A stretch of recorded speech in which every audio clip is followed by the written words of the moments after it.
ini nyala, dimatiin sama dia, tat, mati. Ketika mau keluar dari ruangan, AC-nya nyala lagi.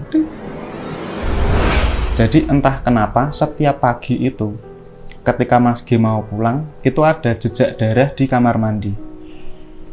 Kayak tetesan darah orang kalau tuh. Terus ini ada lagi kejadian yang di atas. Jadi dealer itu kan tinggi, terus mesti ada kaca-kaca gitu kan konsep bangunannya. Nah, di atas ini nangkring ada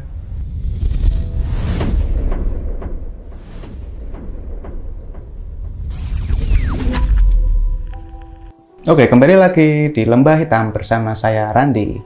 Oke, di Lembah Hitam ini kita akan menceritakan cerita horor yang nggak horor-horor banget dan cerita lucu yang nggak lucu-lucu banget. Oke, untuk kalian yang belum like, comment, dan subscribe, silahkan komen, like, dan subscribe dulu. Atau kalian yang punya cerita, bisa kirimkan ceritanya di email di bawah ini atau ke Instagram saya randi.bas atau ke Instagram rekan saya Johnny Rafika. Oke, pada malam hari ini saya akan menceritakan sebuah pengalaman dari seorang narasumber yang bekerja di sebuah gedung dealer. Oke, kalau kalian penasaran ceritanya, silahkan komen, like, dan subscribe dulu. Oke, jika sudah, kita langsung saja ke ceritanya.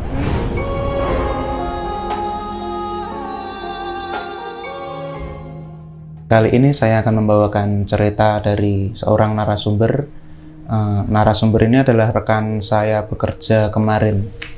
Jadi, sebut saja G. G ini sebelum bekerja dengan saya, dia kerja sebagai keamanan di sebuah dealer di kota Salatiga. Nah, berhubung dia sebagai keamanan atau ya gampangnya kita sebut satpam gitu ya. Dia jadi satpam kurang lebih selama 2-3 tahun. Di situ karena posisi waktu itu dia adalah yang paling lama sebelum teman-temannya baru menyusul itu, jadi dia dianggap atau diangkat sebagai danru, komandan regu. Jadi dia yang ngatur shift-shiftnya si anak buahnya yang baru itu. Gitu. Mas G ini rumahnya di Kabupaten Semarang dan dealernya ada di kota Salatiga. Jadi perjalanannya ke rumah mungkin memakan waktu 15 menit ya. Di situ dia ngetim sama 3 orang. Jadi Mas G ini sebagai danru menentukan 2 shift temannya, karena ada 3 shift di situ. Jadi kadang kalau temannya berhalangan untuk shift malam, Mas G yang membackup dia gitu. Sebenarnya Mas G dapat jadwal paling enak karena dia kan yang ngatur jadwal, jadi dia bisa milih pagi. Sebelum ini Mas G nggak tahu kalau bakal ada kejadian-kejadian yang anggap aja apesnya dia gitu ya di dealer itu. Jadi si Mas G ini pertama kali kaget dia waktu shift malam.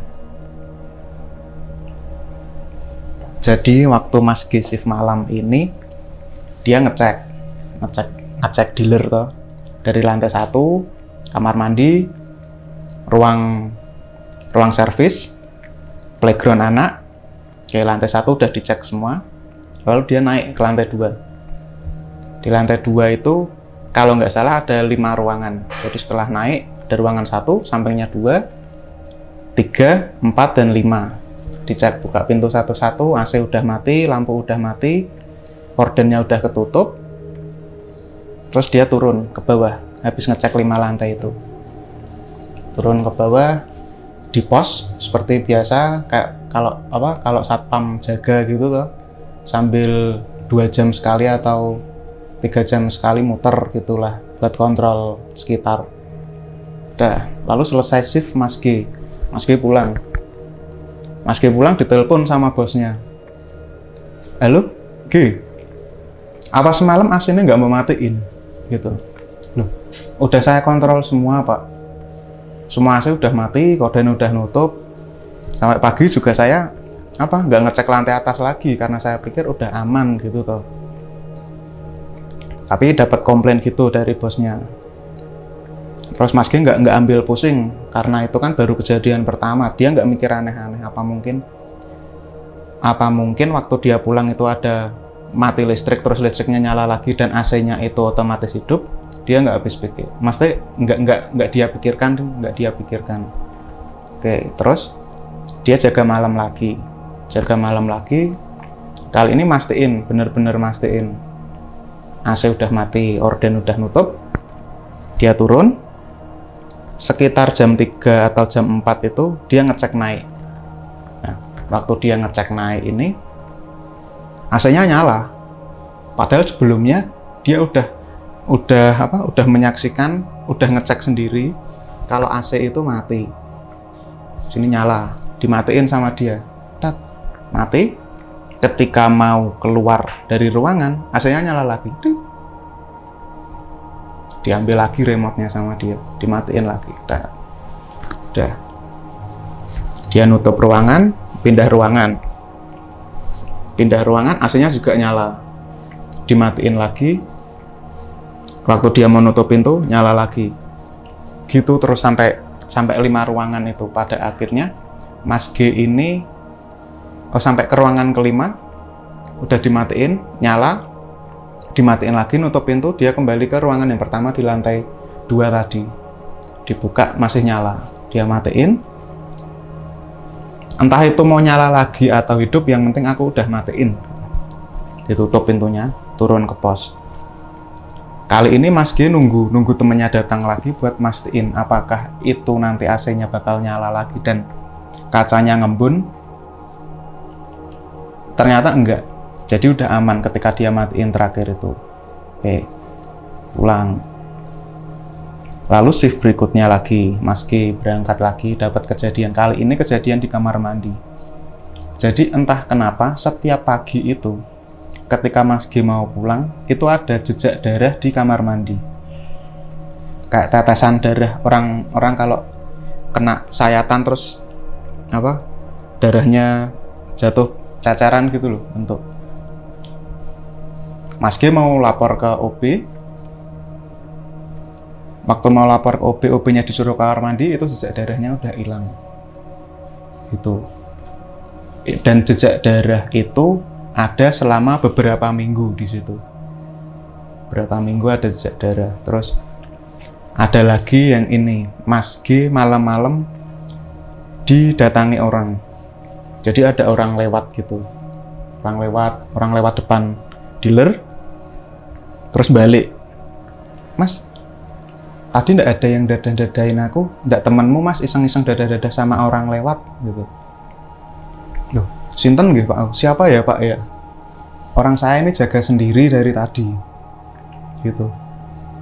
Oh, lah tadi ada yang dadah-dadahin Mas. Tak pikir rencangin jenengan isin. Kok isin? Tak pikir rencangin jenengan iseng gitu. Saya pikir temannya Bapak iseng gitu. Oh, enggak Pak, apa mungkin salah lihat mungkin. Oke, lalu si Bapak yang menghampiri tadi pergi toh. Mas G ini juga bingung, siapa dadah-dadah. Dicek di CCTV juga nggak ada. Oke, tuh, terus ada lagi. Satu itu dadah-dadah. Yang kedua, beberapa orang lewat itu lihat ada pocongan di depan dealer tuh. Pocongannya kayaknya nggak 1, 2 atau 3 gitu, berjejer gitu, nampak tiap malam. Mas G juga nggak bisa lihat posisinya. Mas G itu orang yang kena apesnya gitu loh ibaratnya. Tuh, terus ini ada lagi kejadian yang di atas. Jadi dealer itu kan tinggi, terus mesti ada kaca-kaca gitu kan konsep bangunannya. Nah, di atas ini nangkring ada bakunnya kadang. Itu di jam-jam tertentu, lewat jam 12 itu banyak, nggak 1-2 yang lihat. Jadi si dealer ini jadi bahan omongan untuk lingkungannya plus sama orang-orang yang lewat di depannya tiap malam itu. Gitu. Mas G betah 2-3 tahunan lah di situ. dengan pengalaman-pengalaman yang seperti itu dari Mas G, belum dari temannya yang dua ketika ada rollingan shift malam. Ya mungkin itu sih kalau cerita dari dealernya Mas G. Mungkin ada 1-2 hal yang belum Mas G ceritakan karena itu mungkin menyangkut apa ya, internalnya dealer itu gitu. Cuma yang Mas G ceritakan ya itu. Oke, itu tadi cerita dari saya yang didapat dari narasumber Mas G ya. Oke, untuk teman-teman yang kiranya ada cerita yang mirip-mirip dengan bangunan dealer atau tempat bekerja atau pengalaman ketika bekerja sebagai profesi apa, bisa dikirimkan ke kita di Lembah Hitam di email di bawah atau Instagram saya randi.bas atau ke rekan saya Joni Rafika, dan kita nantinya akan membacakan atau membawakan ceritanya ke sini.